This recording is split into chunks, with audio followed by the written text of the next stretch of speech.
افتخار صاحب بہت پریشان ہیں، آپ کی طبیعت کیسی؟ انہوں نے کہا میں بیمار ہو گیا تھا اور عید کے دن مجھے فوڈ پوائزن ہو گیا تھا، اب میں ٹھیک ہو رہا ہوں. لہجے میں نقاہت تھی، لیکن ہم سوچ بھی نہیں سکتے تھے کہ وہ چلے جائیں گے. بہرحال آج آصف کی سالگرہ کا موقع ہے اور ہم اس حوالے سے ہی پروگرام کر رہے ہیں، اور ہم یہ سمجھتے ہیں کہ آصف ہمارے درمیان ہے. جب تک کوئی یاد کرنے والے زندہ ہوتے ہیں، جب تک وہ لوگ بھی زندہ رہتے ہیں جن کو یاد کیا جاتا ہے. تو میں بہت احترام کے ساتھ جناب آج کی اس تقریب کے، آج کے اس مذاکرے کے صدر جناب افتخار حسین عارف صاحب سے کہوں گی کہ وہ ہمیں اپنے خیالات، اپنے کلمات سے نوازیں. بسم اللہ الرحمن الرحیم. فاطمہ بہت مہربانی آپ کی اور احمد شاہ صاحب کی کہ انہوں نے یاد فرمایا. بھائی جاوید صدیقی نے ابھی یوسی صاحب کے ایک شعر کا حوالہ دیا اور مجھے ان کی ایک اضافہ یاد آ رہا ہے، اور شاید میں بھی ان کا ہدف رہا ہوں، لیکن سب سے اچھی تحریف جو انہوں نے کی ہے وہ منیر نیازی کا ایک شعر ہے، اور پاکستان کے سیاسی حالات پر وہ بہت اس سے بہتر تحریف شاید کسی نے پوری اردو شاعری میں نہ کی ہو. ایک اور چیتے کا سامنا تھا منیر مجھ کو، ایک اور چیتے کا سامنا تھا منیر مجھ کو، میں ایک چیتے کے منہ سے نکلا تو میں نے دیکھا. ایک اور چیتے کا سامنا تھا منیر مجھ کو، میں ایک چیتے کا سامنا تھا منیر مجھ کو، میں ایک چیتے کے منہ سے نکلا تو میں نے دیکھا. ہماری ساری سیاسی تاریخ جو ہے وہ 35 برس تو کم از کم اسی کی نظر ہو گئے. میرا جی چاہتا تھا کہ ناصر عباس نیر بولتے رہیں اور میں ان سے سیکھتا رہوں. انہوں نے اسلوب کے بارے میں جو ابتدائیہ پیش کیا وہ اس قدر عمدہ اور اس قدر اچھا تھا کہ اس سے میں نے بہت سیکھا. یہ بحثیں ہوتی رہتی ہیں مگر کھول کر اس طرح بیان کرنا یہ انہی کا حصہ ہے. اور میں ایک بات کہنا چاہتا ہوں، اور صاحب طرز ہونا ایک اور بات ہے، صاحب اسلوب ہونا ایک اور بات ہے. اردو شاعری میں جیسے بہت سے صاحب اسلوب شاعر ہیں، صاحب بہت سے لوگ ہیں جن کا طرز آپ پہچان سکتے ہیں، لیکن جو صاحب اسلوب شاعر ہوتے ہیں یا صاحب، جیسے فرض کیجئے کہ رجب علی بیگ جو ہے وہ صاحب اسلوب نثر ہے، یا میر امن جو ہیں وہ صاحب اسلوب نثر نگار ہے. بالکل اسی طریقے سے غالب ایک صاحب اسلوب نثر نگار ہے، جیسے محمد حسین آزاد ایک صاحب اسلوب نثر نگار ہے. اب یہ نہیں ہے کہ محمد حسین آزاد کے زمانے میں جو لوگ لکھتے ہیں وہ ادیبوں میں کم قامت ہیں یا ان کی حیثیت یا اہمیت کم ہو گئی، مگر ہم انہیں صاحب اسلوب نہیں کہہ سکتے. ابوالکلام آزاد ایک صاحب اسلوب نثر نگار ہیں. مشتاق احمد یوسفی ایک صاحب اسلوب نثر نگار ہیں. ان کے زمانے میں شفیق الرحمان صاحب لکھتے تھے، رشید احمد صدیقی صاحب لکھتے تھے، پطرس بخاری لکھتے تھے، یہاں ابن انشاء اور فضل الرحمان خان اور شفیق الرحمان اور کرنل محمد خان، یہ سب لوگ جو ہیں، محمد خالد اختر، ان میں بہت اچھا لکھنے والے ہیں اور سب اپنی اپنی جگہ بہت اچھے مزاج نگار ہیں. لیکن ہم ان کو صاحب اسلوب نثر نگار کہنے میں مجھے کم از کم تعامل ہوگا. اور میرے خیال میں جیسے اردو میں نے عرض کیا کہ ابوالکلام آزاد مثلا غلام عباس یا راجندر سنگھ بیدی یا احمد نعیم قاسمی، یہ سب بہت اچھے افسانہ نگار ہیں، لیکن منٹو ان میں صاحب اسلوب افسانہ نگار ہے. منٹو کے 2 جملے آپ پڑھیں گے، 3 جملے آپ پڑھیں گے، آپ کہیں گے کہ یہ منٹو کے جملے ہیں. اسی طریقے سے مشتاق احمد یوسفی کے 4 فقرے آپ پڑھیں گے، آپ یہ کہہ سکتے ہیں کہ یہ مشتاق احمد یوسفی کے جملے ہیں. تو صاحب اسلوب کہنا ہر شخص کے لیے شاید مناسب نہ ہو. ایک بات. دوسری بات یہ ہے کہ جس کا ذکر ابھی ہمارے دوستوں نے کیا، بلا شبہ چراغ تلے اور خاکم بدہن اور پھر زرگزشت اور اس کے بعد آب گم، یہ جو چاروں کتابیں ہیں اس سے آپ کو ان کے تخلیقی سفر کی وسعت کا اور عظمت کا احساس ہوگا۔ اردو شاعری میں نون میم راشد واحد شاعر ہیں جو قدم بقدم آگے جاتے رہے، جیسے ماورا، اور اس کے بعد ایران میں اجنبی، اور اس کے بعد اور آخری کتاب گمان کا ممکن، جو چاروں کتابیں ہیں وہ ایک کے بعد ایک آتی گئیں اور اس میں بتدریج ترقی ہوتی گئی۔ بالکل یہی صورت مشتاق احمد یوسفی کی ہے کہ چراغ تلے میں جیسے کوئی آمد کا نقارہ بجایا جاتا ہے کہ ایک آدمی جو ہے وہ داخل ہو رہا ہے، پھر اس کی گونج سنائی دیتی ہے۔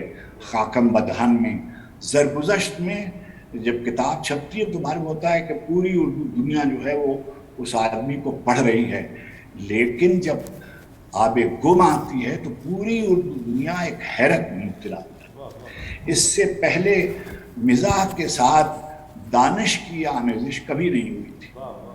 مزاح کو ایک سمجھیے لطیف خندہ لطیف کی صورت میں، ایک ہلکے سے طنز کی صورت میں، ہمیشہ یوسفی صاحب نے ایک خط کھینچ رکھا تھا کہ ان کا کوئی بھی فقرہ، کوئی بھی لکھا ہوا جملہ طنز کی حدود میں داخل نہ ہو، اور کوئی بھی جملہ رقیق نہ ہو، کوئی بھی جملہ گویا ایسا نہ ہو کہ جسے آپ ٹھٹھول کہیں، جس کو آپ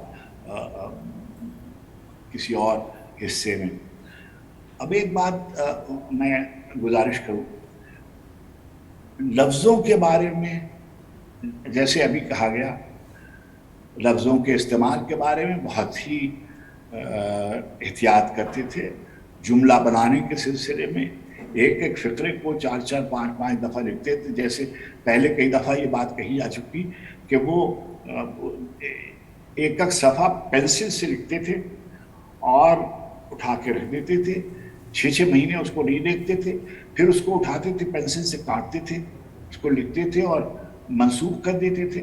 یعنی مجھ کو بعض اوقات میں نے سنے ہوئے فقرے جو تھے جب میں کتاب میں دیکھتا تھا تو وہ بالکل بدلے ہوئے ہوتے تھے اور بالکل اس کو کاٹ دیتے تھے۔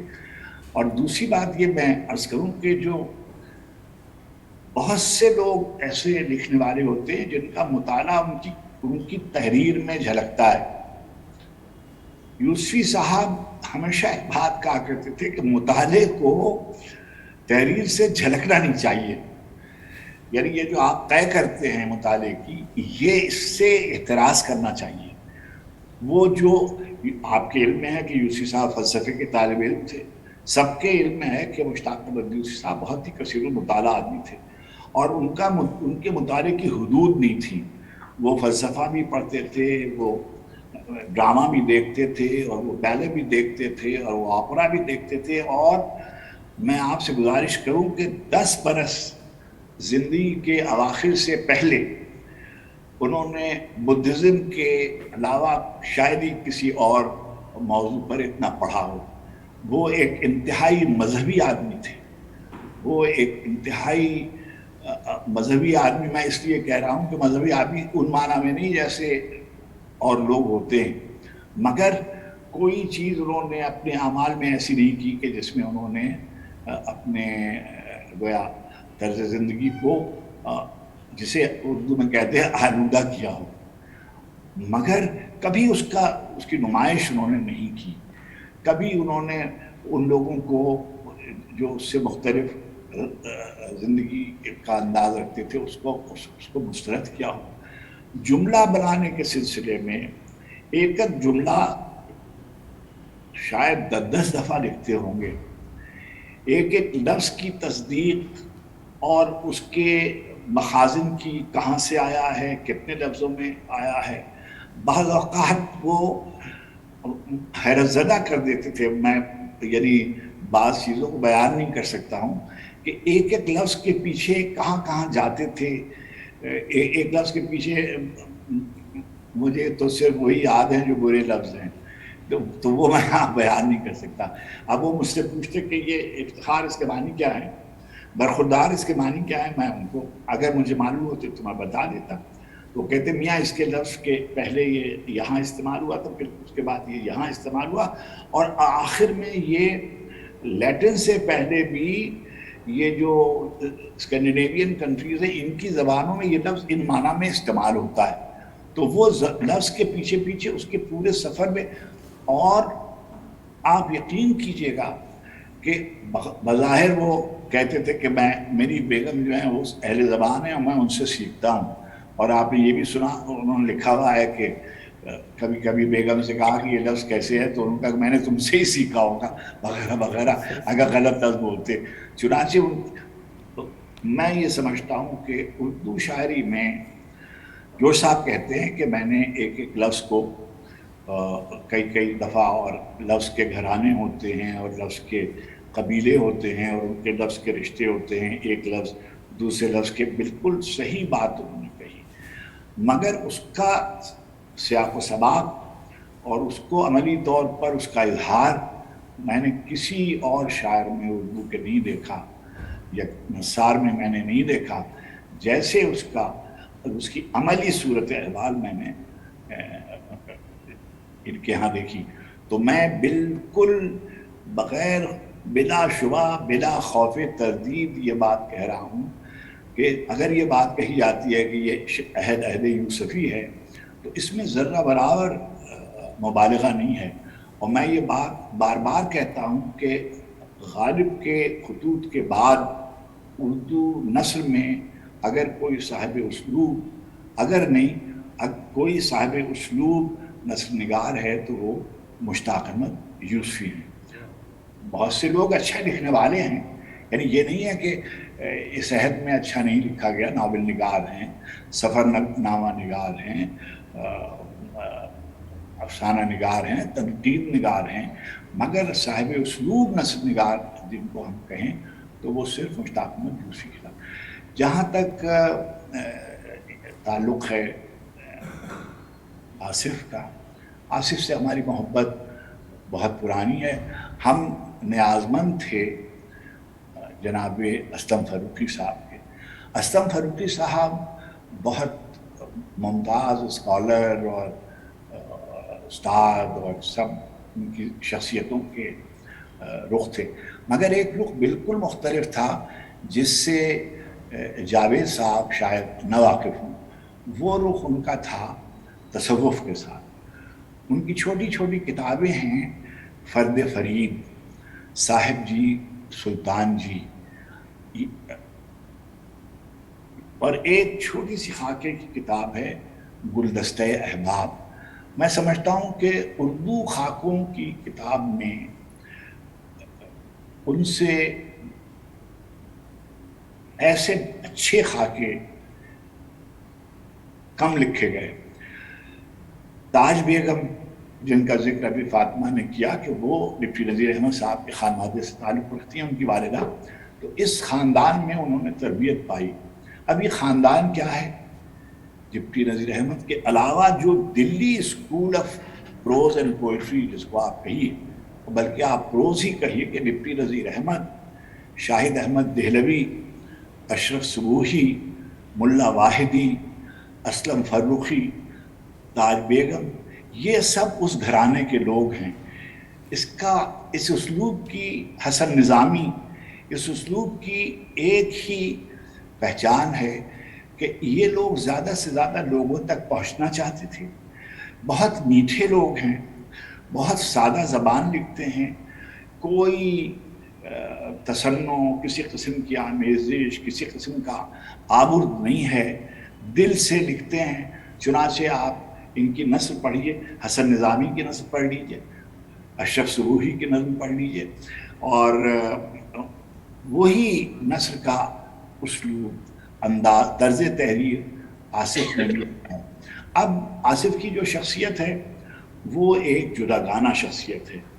اب مثلا آصف کی شخصیت میں آکسفورڈ لٹریری فیسٹیولز بھی ہیں، ان کی شخصیت میں دنیا ذات بھی ہے ان کی شخصیت میں. دنیا ذات کے سمجھیے اتنے شمارے، اتنے اچھے شمارے، اس قدر اچھا کام. پھر ان کے تراجم بھی ہیں، اور ابھی جس کا تذکرہ کیا یہ پروین کے جو افسانے کی ان کا مجموعہ ہے، مجھے نہیں معلوم تھا کہ یہ اتنا ضخیم مجموعہ میں نے دیکھا، اور دل سے ان کے لیے دعا ہی نکل سکتی ہے. پھر حبیب اسکول بھی، حبیب یونیورسٹی جو ہے وہ بھی ایک ادارے کی صورت ہے، وہ بھی ان کا بہت بڑا کام ہے. تو میں یہ سمجھتا ہوں کہ آصف نے نثر کی صورت میں جو یادگار چھوڑی ہے اور جو طرز تحریر چھوڑا ہے وہ نہایت اعلیٰ درجے کا ہے، بہت ہی قابل تحسین ہے.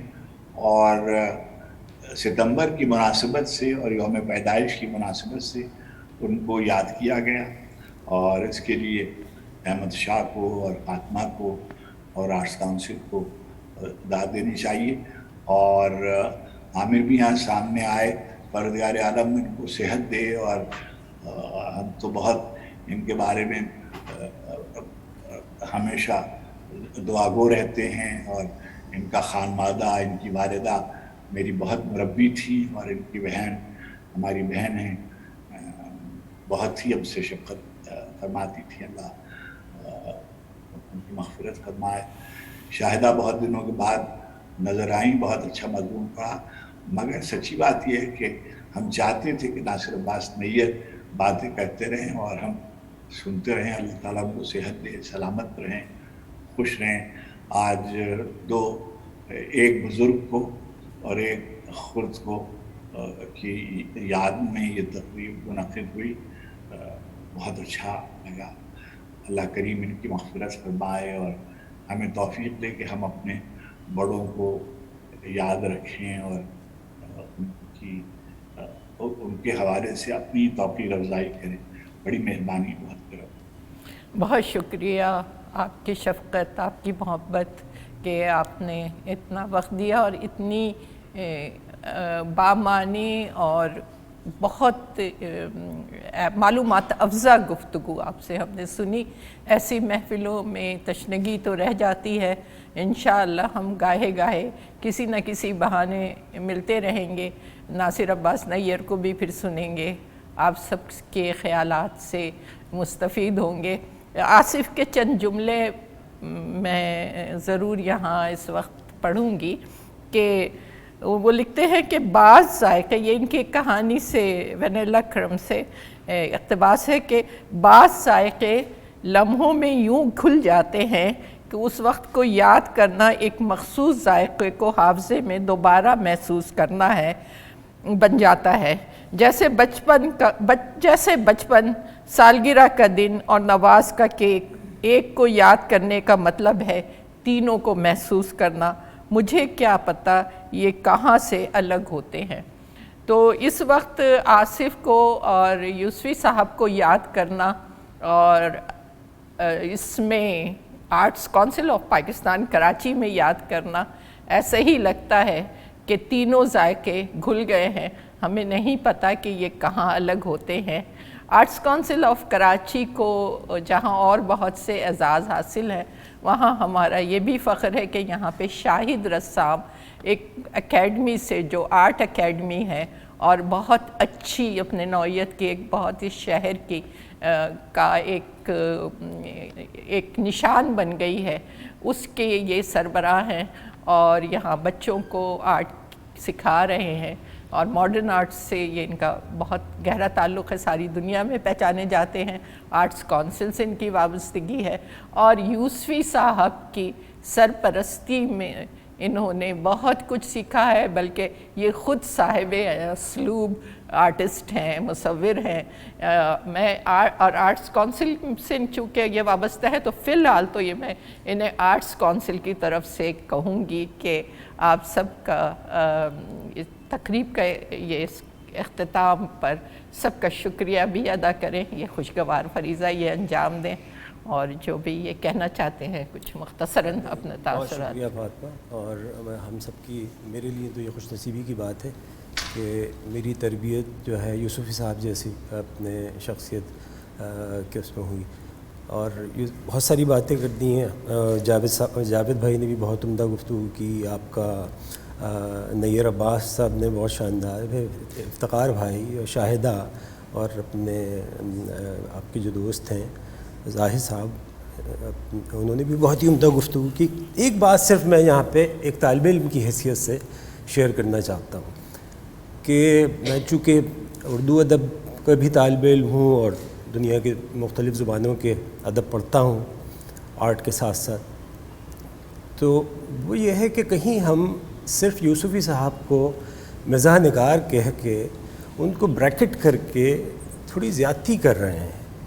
میرے خیال میں جو افتخار بھائی نے بات کی وہ بڑی اہم ہے کہ وہ ایک بہت بڑے نثر نگار تھے.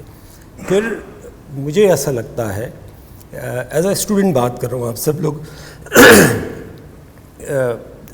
کی موجودگی میں, میرا یہ منصب بھی نہیں ہے کہ میں اس کے اوپر گفتگو کروں, میں صرف اپنی ایک آبزرویشن شیئر کر رہا ہوں. جس طرح سے جیمز جوائس کے یہاں یا اور دوسرے جو ماڈرن ناولسٹ ہیں ان کے یہاں کردار جو ہے زندہ جیتے جاگتے کردار آپ کے ساتھ ساتھ چلتے ہیں, مجھے ایسا لگتا ہے کہ یوسفی صاحب کے یہاں اور خاص کر آب گم میں وہ تمام کردار اسی طرح صرف جیتے جاگتے چلتے نہیں ہیں بلکہ آپ سے ہم وقت ہم کلام رہتے ہیں, سامنے نظر آتے ہیں. تو یہ ان کا ایک بہت بڑا وہ اپنے میں سمجھتا ہوں کہ مزاح نگار یہ طنز و مزاح نگار کسی نے مزاح نگار نہیں کہا. نہیں, میں جنرل بات کر رہا ہوں. ابھی جو گفتگو ہوئی ہے اس میں مزاح نگار یہی بات ہوئی ہے کہ یوسفی صاحب بہت بڑے نثر نگار ہیں, مزاح نگار انہیں کسی نے بھی نہیں کہا ہے, اور اسی لیے ہم نے اسلوب کو موضوع بنایا ہے.